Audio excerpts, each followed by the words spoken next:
All right, we're back with some more wonder, and this chapter is titled How I Came to Life. It's one of my favorite chapters. I like when mom tells a story because it makes me laugh so much. It's not funny in the way a joke is funny, but when mom tells it, Via and I just start cracking up. So when I was in my mom's stomach, no one had any idea I would come out looking the way I look. Mom had had Via 4 years early before, and that had been such a walk in the park, mom's expression, that there was no reason to run any special tests. About 2 months before I was born, the doctors realized there was something wrong with my face, but they didn't think it was going to be bad.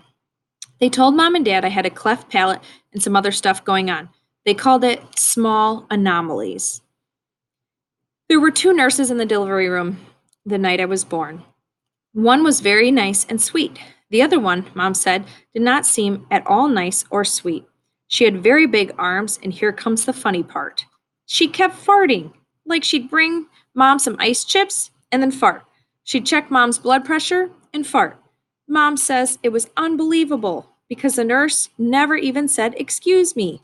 Meanwhile, mom's regular doctor wasn't on duty that night.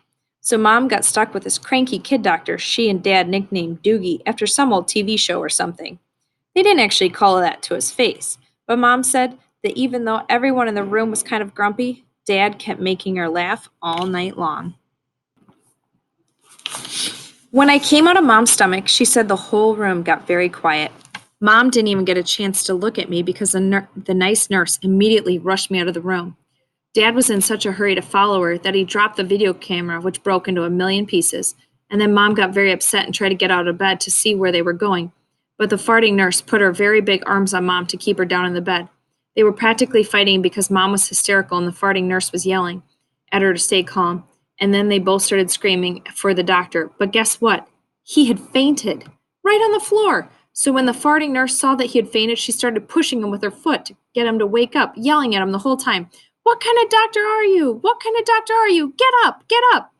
And then all of a sudden, she let out the biggest, loudest, smelliest fart in the history of farts. Mom thinks it was actually the fart that finally woke the doctor up. Anyway, when mom tells a story, she acts out all the parts, including the farting noises, and it's so funny. Mom says the farting nurse turned out to be a very nice woman. She stayed with mom the whole time, didn't leave her side even after dad came back and the doctors told them how sick I was. Mom remembers exactly what the nurse whispered in her ear when the doctor told her I probably wouldn't live through the night. She said, "Everyone born of God overcometh the world." And the next day, after I had lived through the night, it was that nurse who held mom's hand when they brought her to meet me for the first time. Mom says by then they had told her all about me. She had been preparing herself for the seeing of me. But she says that when she looked down into my tiny mushed up face for the first time, all she could see was how pretty my eyes were.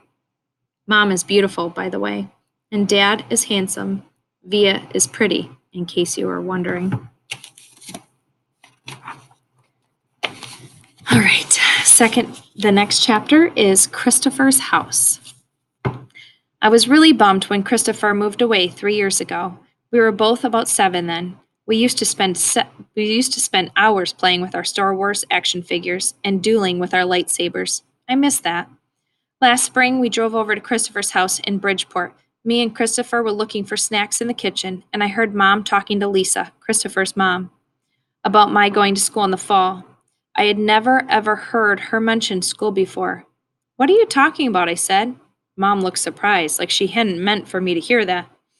"You should tell him what you've been thinking, Isabel," Dad said. He was on the other side of the living room talking to Christopher's dad. "We should talk about this later," said Mom.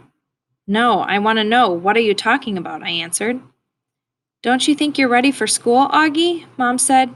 "No," I said. "I don't either," said Dad. "Then that's it. Case closed," I said, shrugging, and I sat in her lap like I was a baby. "I just think you need to learn more than I can teach you," Mom said. "I mean, come on, Augie. You know how bad I am at fractions." "What school?" I said. I already felt like crying. "Beecher Prep, right by us." "Wow, that's a great school, Augie," said Lisa, patting my knee. "Why not Via's school?" I said. "That's too big," Mom answered. I don't think that would be a good fit for you. I don't want to, I said. I admit. I made my voice sound a little babyish. You don't have to do anything you don't want to do, Dad said, coming over and lifting me out of Mom's lap. He carried me over to sit on his lap on the other side of the sofa. We won't make anything you don't want to do. But it would be good for him, Nate, Mom said. Not if he doesn't want to, answered Dad, looking at me. Not if he's not ready. I saw Mom look at Lisa, who reached over and squeezed her hand. You guys will figure it out, she said to Mom. You always have. Let's just talk about it later, said Mom. I could tell she and Dad were going to get in a fight about it. I wanted Dad to win the fight, though a part of me knew Mom was right. And the truth is, she really was terrible at fractions.